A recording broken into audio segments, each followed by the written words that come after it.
రమ్మగారు నమస్తే అండి. నమస్తే జయ. పూర్వం అగ్నిదత్తుడు అని ఒక బ్రాహ్మణుడు ఉండేవాడు. ఆ కథలన్నీ ఇవే ఉంటాయి, బ్రాహ్మణుల పేరు చెప్పాను అనుకోవద్దు, ఆ కథలు అంతే. అయితే ఆయనకి సోమదత్తుడు వైశ్వానరుడు అని 2 కుమారులు ఉన్నారు. వైశ్వానరుడు బుద్ధిమంతుడు, చక్కగా శాస్త్రం చదువుకుని వాళ్ళు పని చేసుకుంటున్నాడు. ఈ సోమదత్తుడు మహాపొగరుబోతు, చాలా అందగాడట ఆయన. ఎవరు? సోమదత్తుడు అందగాడు, పొగరుబోతు, మూర్ఖుడు, తాబట్టిన కుందేటికి 3 కాళ్ళు అంటాడు. బ్రాహ్మణోచితమైన విద్యలు లేవు. ఏదో చదువుకున్నాడు, తెలియకపోవటం కాదు, తెలుసు, కానీ యారగెంట్ అనమాట. వైశ్వానరుడు చక్కగా చదువుకుని ఆ ఊళ్ళో ఉన్న రాజుగారికి పౌరోహిత్యం చేసుకుంటూ హాయిగా ఉన్నాడు. ఇతను వాళ్ళతో వీళ్ళతో స్నేహాలు చేసి క్షత్రియ ఉచితమైన విద్యలు నేర్చుకున్నాడు. కత్తిడాలు తిప్పటము, కరసాములు చేయటము, కొట్లాటలు, అట్లా ఇట్లా అలా చేసేవాడు. తండ్రికి నచ్చేది కాదు, కానీ ఏం చేస్తాడు, వివాహాలు ఏమైంది ఆ రోజుల్లో చిన్నప్పుడే పెళ్ళిళ్ళు చేసేసేవాళ్ళు. వివాహం అయ్యింది ఇతనికి. అయితే ఏమైంది, ఒకసారి ఒక చోట ఎక్కడో రోడ్ల మీద కర్రలతో కొట్టుకుంటుంటే ఇతన్ని కూడా ఆ కర్రసాములో ఉన్నాడు. ఉంటే ఓ పెద్ద మనిషి ఎవరో వెళ్తూ, ఏమిట్రా నాయన, మీ నాన్న ఎంత గొప్పవాడు, మీ తమ్ముడు ఎంత బుద్ధిమంతుడు, నువ్వేమిటి ఈ పిచ్చి పనులు చేస్తున్నావు, ఓ బ్రాహ్మడు చేయవలసిన పనేనా ఇది, యజ్ఞం చేయాలి బ్రాహ్మడు అన్నవాడు, ఆ కాలంలో అవే చేసేవాడు అన్నాడు. అనేసరికి ఈయన ఏం చేశాడు, చేతిలో ఉన్న కర్ర పెట్టి పెడేల మీద ఆయన నోటు కొట్టాడు. నీకెందుకు నా సంగతి, ఇప్పుడు యుద్ధం చేస్తున్న వాడి మధ్యలో మాట్లాడితే వాడి నోటితో మాట్లాడు, కత్తితోటే చేస్తాడు కదా, ఆ చేతిలో ఉన్న కర్రతో కొట్టాడు. కొట్టేసరికల్లా అవురవరా అని అందరూ రాజభటులను కేకేశారు. రాజుగారు కాస్త బ్రాహ్మణ్ణి కొడతావా నువ్వు అని చెప్పేసి ఇతనికి కాస్త ఉరిదీయండి అన్నారు. ఉరిదీయటం అంటే శూలారోపణ చేసేయమన్నారు. వీడికి బుద్ధి రావాలి, చేయకూడదు ఈ పని. అక్కడి నుంచి శూలారోపణ చేసి శూలం మీద ఎక్కించాలి, అదే మన కొరతేయటం అనమాట, ఉరిదీయటం కాదు, కొరతేయటం. ఇలా బ్రాహ్మణ నింద చేయకూడదు, బ్రాహ్మణ్ణి చెయ్యేసి కొట్టకూడదు, ఆ కాలం అది. అయితే ఈ కొరత శూలం మీదకి ఎక్కించబోయేసరికల్లా పట్టు తప్పి పడిపోయాడు. ఈ కింద తలార్లు వీడిని మళ్ళీ లేపి మళ్ళీ ఎక్కించబోయారు. ఎక్కించబోయేసరికల్లా ఈ పైకి చూస్తుంటే ఏమైంది, పైనుంచి ఒక పక్షి ఏదో వెళ్తుంటే దాన్ని రెక్కలేవో రాలిపడి కళ్ళు పోయినంత పని అయింది ఆ తలార్లు ఇద్దరికి. వీడికి ఏదో ఏదో ఉంది వీడి దగ్గర, దింపేసుకున్నారు. ఈ లోపల ఏమైంది, తండ్రి అన్నయ్యకి ఇట్లాగా చూలదండను వేశారని తెలుసుకున్న ఈ వైశ్వానరుడు రాజుగారి దగ్గర పరిగెత్తుకెళ్ళి, బాబా మా అన్నయ్యని వదిలిపెట్టండి, బుద్ధిగా ఉంటాడు, ఇక నేను బతిమలాడుకుని చెప్పుకుంటానని రాజుని తెగ బతిమలాడాడు. రాజు మహాకోపంగా ఉన్నాడు ఇతని మీద. ఇతను ఒక బ్రాహ్మణ యువకుడు అయ్యుండి బ్రాహ్మడు చేయవలసిన యజ్ఞయాగాది క్రతువులు ఏమీ చేయకుండా సాటి బ్రాహ్మడు తన తండ్రి వయసు వాడిని కొట్టడం అంటే ఏమిటి, ప్రజల్ని పాడు చేయటం, సమాజానికి వీడు ఏం మెసేజ్ ఇస్తున్నట్టు, ఇదే కదా పాయింట్. ఒకడు తప్పు చేస్తే వాడు మిగిలిన వాళ్ళకి ఇది చెయ్యండి పర్వాలేదు ఊరుకుంటారని రెచ్చిపోతారు కదా. దాంతో చాలా బతిమలాడాడు. సరే రాజుగారు అన్నారు, సరే సూలదండను వద్దు అని శిక్ష క్యాన్సిల్ చేశారు. క్యాన్సిల్ చేస్తే ఈ రాజుగారు అవమానపడిన ఇతను సోమదత్తుడు ఊరు వదిలిపెట్టి వెళ్ళిపోదాం అనుకున్నాడు. అయితే వీళ్ళు ఏమన్నారు, రాజు శాంతపడ్డాడు, ఇక్కడే ఏదైనా చేసుకో, నీకు బ్రాహ్మణ క్రియాకలాపాలు రావు, అవన్నీ నేర్చుకోవాలి చిన్నప్పటి నుంచి, ఏదో 4 ముక్కలు వచ్చు, ముక్కలు వస్తే చాలదు కదా ఈ క్రియలకి, ఇంకేదైనా చేయమంటే సేద్యం చేసుకుందాం అనుకున్నాడు భార్యతోటి. సేద్యం కోసం సరే వెతకటం మొదలుపెట్టాడు. ఒక అడవిలో ఒక చక్కటి పొలం దొరికింది ఇతనికి. దాంట్లో ఒక పెద్ద రావి చెట్టు, ఆ రావి చెట్టుని ఆనుకునున్న ఆ పొలాన్ని చూసుకుని రాజుతోటి ఈ వైశ్వానరుడు తన తమ్ముడు ద్వారా రాజును ఒప్పించుకున్నాడు. అక్కడ సేద్యం ఆ రోజుల్లో అలా ఉండేది, ఖాళీగా ఉంటే వీళ్ళ దారిని వీళ్ళు రాజుగారికి చెప్తే ఆ చేసుకో అని చెప్తే చాలు, వీళ్ళ దారిని వీళ్ళు చేసుకోవచ్చు, పట్టాలు పుట్టడం సులువు. అవును, సరే ఇతను ఏం చేశాడు, వారకలు కట్టుకుని అదంతా చక్కగా దున్నుకున్నాడు. అయితే ఈ రావి చెట్టుకి ఉంది కదా, ఆ రావి చెట్టును చూసి ఈ చెట్టు మీద ఎవడైతే ఈ చెట్టుని మీద ఉన్నాడో అతడికి నేను భక్తుణ్ణి అని చెప్పి చెట్టుకి దండం పెట్టాడు. దండం పెట్టి దున్నుకున్నాడు. దున్నితే బ్రహ్మాండంగా పండింది. పంట కోసే సమయానికి దొంగలు పడ్డారు, దారి దోపిడీగాళ్ళు ఎవరో వచ్చి మొత్తం లాక్కుపోయారు. లబో దిబోమని ఏడ్చింది పెళ్ళాం. అయ్యో ఇంత పోయిందంటే 4 గింజలు మిగిలినాయి. ఇతనికి ఏమని అర్థమైందంటే, నేనేం చేశాను, సరైన పని చేశానా, నా తండ్రికి కష్టాన్ని కలిగించా, నా తమ్ముడికి అవమానాన్ని మిగిల్చా, నాకు తగిన శాస్త్రి, ఇది ఇంత కష్టపడ్డాక ధాన్యం ఎలా పోయింది, ఇప్పుడు నేను పెంచి పెద్దవాడిని చేసిన తండ్రికి మంచి పేరు తేవాల్సిన నేను ఈ పని చేశాను. అవును, తమ్ముడు చక్కగా వృద్ధిలోకి వస్తే వాడు అవమానపడే పరిస్థితిని కల్పించాను, నాకు తగిన శాస్త్రే అయ్యింది అనిపించింది. దుఃఖపడలా, జరగాల్సింది జరిగింది అంతే, ఇంకేం చేస్తాం. భార్యను ఓదార్చి ఆ మిగిలిన కాసిన గింజలు అన్నీ అక్కడ ఇక్కడ పడిపోయినవన్నీ ఏరుకుని ఆ ధాన్యాన్ని పట్టుకెళ్ళాడు. ఆ రావి చెట్టు దగ్గర మొదట కట్టేటప్పుడే మామూలుగా దేవుడికి ఎట్లా పెడతారు, పొంగళ్ళు పెట్టి ఏవో బలేసి అప్పుడు కదా మొదలు పెడతారు. రావి చెట్టు దగ్గర కూర్చున్నాడు. మళ్ళీ అరకలు కట్టాలిగా, పొలం పని అయిపోయింది, మళ్ళీ కట్టాలి కదా. చెట్టు కింద కూర్చున్నాడు. చెట్టుకేమో ఏదో పట్టుకొచ్చాడు, నైవేద్యం పెట్టడానికి పట్టుకొస్తే ఆ చెట్టు మీద నుంచి ఒక వాక్యం వినపడి, నన్ను నా భక్తుడిని అన్నావు, నువ్వు నీ ప్రయత్నం చేసినా పోయింది, నువ్వు ఒక పని చెయ్యి, ఇక్కడి నుంచి వెళ్ళిపో, శ్రీకంఠ దేశం అని ఒక దేశం ఉంది, దీనికి ఆనుకుని అవతలకే, దానికి ఆదిత్య ప్రభు అనే రాజు ఉన్నాడు, అక్కడికి వెళ్ళు, నేను నీకు ఒక సంధ్యాగ్ని మంత్రాన్ని ఉపదేశిస్తాను, ఈ మంత్రాన్ని నేర్చుకో, ఫలభూతి అని పెట్టుకో నీ పేరు, సోమదత్తుడు కాదు ఇంకా, నువ్వు ఫలభూతి అని పేరు పెట్టుకో, ఆ పేరుతోటి సంధ్యాగ్ని మంత్రాన్ని పఠించు, మంచి చేసిన వాడికి మంచే కలుగుతుంది, చెడు చేసిన వాడికి చెడు దొరుకుతుంది అన్న ఈ వాక్యాలు వల్లించు, ఇదే నీ వాక్యం, ఏమనాలి దాన్ని, కొటేషన్, ఇదే నీ యొక్క సిగ్నేచర్. సంధ్యాగ్ని మంత్రాన్ని నేర్చుకో, నేను ఒక యక్షుణ్ణి, నువ్వు నాకు భక్తుడిని అన్నావు, నేను నీకు సహాయం చేస్తున్నాను, నాకు ఇక్కడ ఎవరు దండం పెట్టిన వాడు లేడు, పొంగల్ పెట్టిన వాడు లేడు, నువ్వు దండం పెట్టి పొంగల్ పెట్టావు కాబట్టి నీకే అవకాశం ఇస్తున్నానని చెప్పాడు. చెప్పి సంధ్యాగ్ని మంత్రాన్ని ఉపదేశించాడు. ఇతని పెద్ద మంత్రాలు తంత్రాలు ఏం రావు, బ్రాహ్మణ పుట్ట పుట్టినా కూడా చేత కాదు, క్షత్రియకర్మ చేసేవాడు కదా. దాంతో సంధ్యాగ్ని మంత్రాన్ని నేర్చుకున్నాడు. భార్యను తీసుకుని ఆ శ్రీకంఠ దేశానికి వెళ్ళిపోతే ఆ రాజుగారి వాకిట్లో నిలబడి పెద్ద కంఠంతో సాయంకాలపేట సంధ్యాగ్ని మంత్రం అనేది ప్రత్యేక మంత్రం, అది సాయంకాలాలు చదివితే రాజుకి విశేషమైన ఫలితం లభిస్తుంది. అది చదివి తర్వాత నా పేరు ఫలభూతి, మంచి చేసిన వాడికి మంచి దొరుకుతుంది, చెడు చేసిన వాడికి చెడు జరుగుతుంది అని పెద్ద కంఠంతో చెప్పాడు.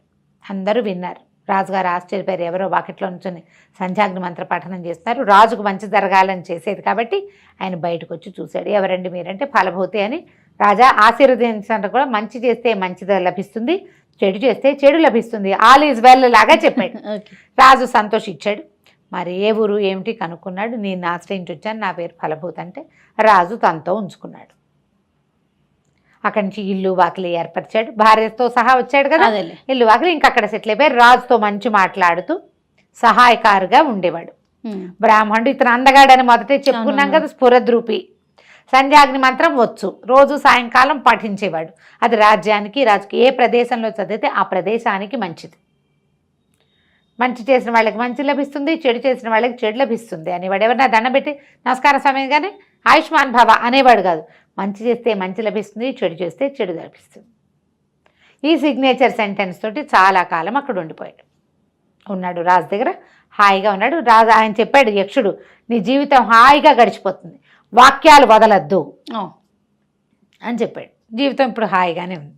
అయితే ఒకనాడు ఏమైంది, రాజుగారు ఈ ఆదిత్య ప్రభువు ఏం చేశాడు, ఆయనకి కువలయావళి ఆయన భార్య పేరు చూడు ఎంత బాగుంది కదా.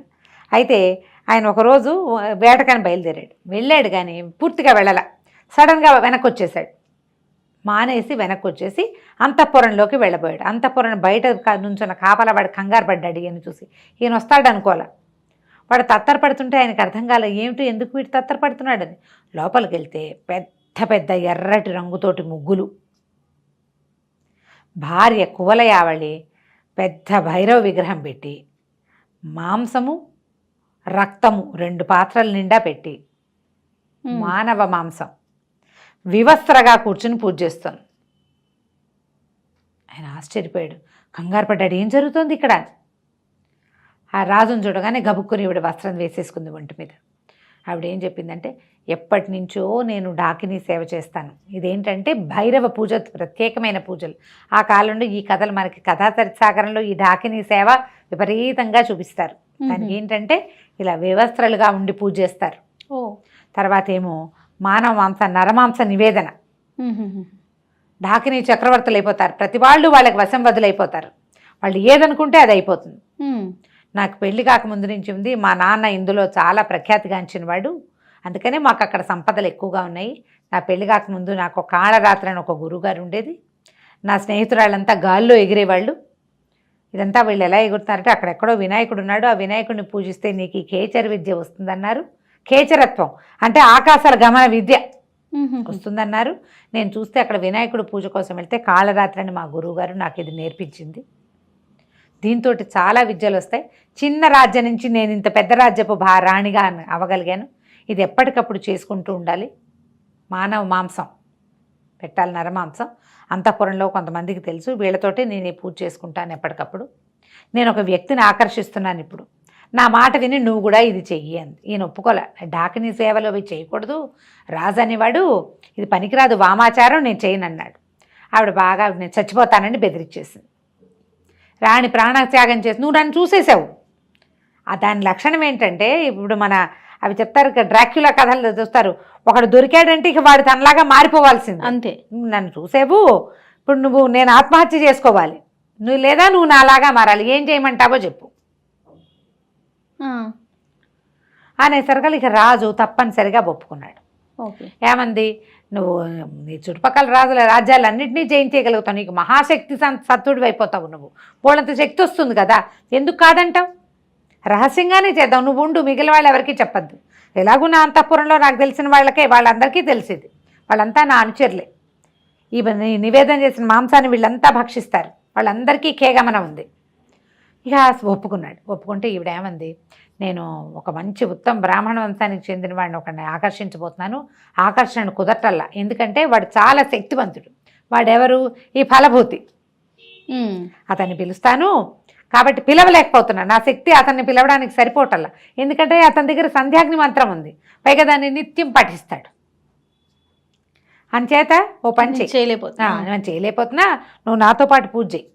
మనం ఏం చేద్దామంటే, సూపకారుడు, మన వంటవాడు సూపకారుడు అంటే పప్పు చేసేవాడు, వంట చేసేవాడు అనమాట. వాడికి చెప్దాము, ఇతన్ని వాడి దగ్గరికి పంపించు, వీడిని చంపి వండమని వాడికి చెప్తాం, వండి పట్టుకొస్తాడు. నివేదన చేసి ఆ మాంసాన్ని భక్షించామంటే మనకి ఎంతో శక్తులు వస్తాయి, బ్రాహ్మడి మాంసం చాలా ఉత్తమోత్తమైన మాంసం అని చెప్పింది భర్తకి. ఇది చూడు ఎంత విచిత్రంగా ఉంది. ఇందులో బోల్డ్ అని ఉంటాయి, ఎన్ని కథలు ఉన్నాయి అవన్నీ నేను చెప్పట్లా, ఫస్ట్ టైం ఇలాంటి కథ చెప్పడం. అవును కదా, భీభత్సమైన కథ. సరే, బాధగా ఉంది ఈయనకి, చేయలేకపోతున్నాడు, కానీ పెళ్ళాన్ని చచ్చిపోతుందని భయంగా ఉంది. సరే ఏమనుకున్నాడు, పైగా ఆయనకి ఇంకొక దీంతో కాపురం చేసి పిల్లాన్ని కూడా కన్నాము, ఇంకేముంది, నేను సగం డాకిని రకాల అయిపోయానని కూడా అనిపించేస్తుంది పాపం. సరే ఏం చేశాడు, వంటవాడిని రప్పించారు. వాడికి రహస్యంగా చెప్పారు, వీడికి నీకు ఎంతో కోట్లు ఇస్తాం, రేపొద్దున రాజు రాణికి పూజ సమాప్తమైంది, ఆహారం తెమ్మంటున్నారు అని నీకెవరు చెప్తారో వాడిని చంపి వాడి మాంసాన్ని వండాలి నువ్వు అని చెప్పారు. సరేనన్నాడు. ఎవడొస్తే వాడికి చేయాలి, ఎవడో వాడికి తెలీదు. అక్కడి నుంచి ఈయన ఏం చేశాడు, ఈ మన ఫలభూతి కబురు చేశాడు, ఈ రాణిగారు ఏదో ప్రత్యేకమైన పూజ చేసుకుంటోంది, కాస్త మీరు మా సూపకారుడికి రాజు రాణి పూజావసానమైంది, ఆహారాన్ని తెమ్మంటున్నారన్న వార్త చెప్పండి, వార్తాహారులతో చెప్పించకూడదు, బ్రాహ్మణులతోటి చెప్పించాలట ఈ పూజకి, మీరు మా స్నేహితులు కదా అన్నారు. ఫలభూతి సరేనన్నాడు.